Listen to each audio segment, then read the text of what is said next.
పవన్ కళ్యాణ్ గారు భుజానికి శస్త్రచికిత్స చేసుకున్న విషయం మనందరూ తెలుసు. ముంబైలో ఆయన ఆరోగ్యం బాగుండాలని తెలంగాణ గడ్డ మీద పెద్దపల్లి నుంచి కొండగట్టుకు ఆయన అభిమానులైతే పాదయాత్ర చేయడానికి శ్రీకారం చుట్టారు. అదేవిధంగా అటు పిఠాపురానికి సంబంధించినటువంటి ఒక బామ కుంతి మాధవుడికి 11 కొబ్బరికాయలు కొడతా అని చెప్పి ఆ భామగారు మొక్కున్నారట. పవన్ కళ్యాణ్ గారు చేస్తున్న పనులు, అదేవిధంగా పవన్ కళ్యాణ్ గారు అక్కడ ఉన్నటువంటి దేవస్థానానికి 40 లక్షల రూపాయలు పవన్ కళ్యాణ్ గారు ఇచ్చినట్టుగా ఆ భామ కూడా చెప్తుంది. అదేవిధంగా ఒక్కసారి మీరు ఈ గుడికి రావాలి, 11 కొబ్బరికాయలు కొట్టాలి, నేను మొక్కుకున్నాను, మీరు నెల నెల మాకు ఇంటికి 5,000 రూపాయల చొప్పున సహాయంగా పంపిస్తున్నారని చెప్పి ఆ భామ ఆవేదనను వ్యక్తం చేసింది. అదేవిధంగా ఇక్కడ తెలంగాణ గడ్డ మీద కూడా ఎక్కడ చూసినా పవన్ కళ్యాణ్ గారికి ఇష్టదైవమైనటువంటి కొండగట్టు ఆంజనేయ స్వామి ఆలయానికి పాదయాత్రగా వెళుతూ పవన్ కళ్యాణ్ గారి ఆరోగ్యం బాగుండాలని కోరుకున్నారు. అటు పిఠాపురం నుంచి చిన్న పెద్ద తేడా లేదు, ప్రతి ఒక్కరు పవన్ కళ్యాణ్ గారి ఆరోగ్యం అయితే బాగుండాలని వాళ్ళు వేడుకుంటున్నారు. ఒక్కసారి వాళ్ళ మాటల్లోనే మనం విందాము. బాబు పవన్ కళ్యాణ్ గారు, మీరు వస్తే మా కుంతి మాధవుడికి 11 కొబ్బరికాయలు కొడతానని మొక్కుకున్నాను. మీరు వచ్చాక ఇక్కడే బయటే 11 కొబ్బరికాయలు మీ చేత నేను కొట్టిస్తాను. మీ ఇంతవరకు 73 ఏళ్ళు వచ్చే ఇంతవరకు ఎవరు ఉపకారం చేయలేదు. ఈ జనం అంతా వచ్చి మీ గురించి సహకరించి ఇంటింటికి వచ్చి డబ్బులు ఇచ్చి కాగితాలు ఇచ్చి చేస్తున్నారు. బాబు డబ్బులు ఇస్తున్నారు, మీరు ఎలా చెబితే అలా వింటున్నారు.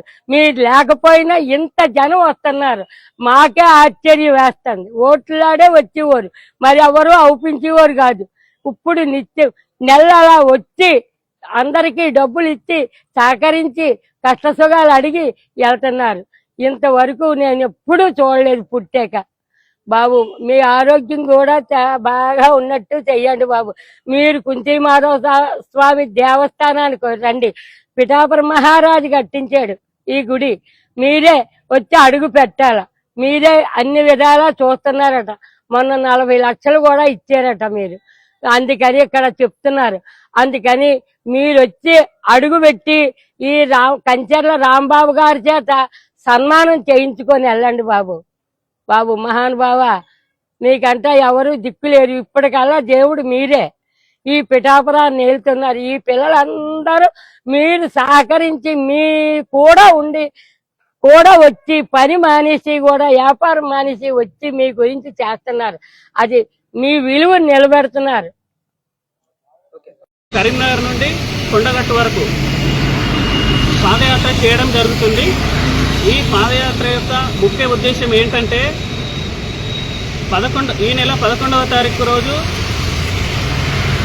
ముంబైలో పవన్ కళ్యాణ్ గారికి భుజం కండరాల గాయంతో శస్త్రచికిత్స చేయడం జరిగింది. ఆయన త్వరగా కోలుకోవాలని ఆల్రెడీ డిశ్చార్జ్ కూడా అయ్యారు. త్వరగా కోలుకొని ఎంతోమందికి పవన్ కళ్యాణ్ గారు సహాయం చేశారు. కొన్ని కోట్ల రూపాయలు సహాయపరంగా తెలంగాణకు ఇవ్వడం జరిగింది. అలాంటి వ్యక్తి మన మధ్యలో ఉన్నందుకు చాలా సంతోషం. అలాంటి వ్యక్తి 10 మందికి మంచి చేసే నాయకుడు పవన్ కళ్యాణ్ గారు. అలాంటి వ్యక్తి అతి త్వరలో మళ్ళీ తిరిగి ప్రజాక్షేత్రంలోకి కోలుకొని రావాలని కోరుకుంటున్నాము. కొండగట్టుకు ఎందుకు అనంటే దీని యొక్క ముఖ్య ఉద్దేశం మెగా ఫ్యామిలీకి కానీ తెలంగాణ ప్రజల ఇలవేల్పు కొండగట్టు అంజన్న కాబట్టి అంతకుముందు హైటెన్షన్ వైర్లు కలిగి కూడా పవన్ కళ్యాణ్ గారు అంజన్న దేవల్ల ప్రాణాలతో పడగలిగారు. సో అందుకే కరీంనగర్ నుండి కొండగట్టు వరకు మహాపాదయాత్రగా బయలుదేరుతున్నాం. Thank you.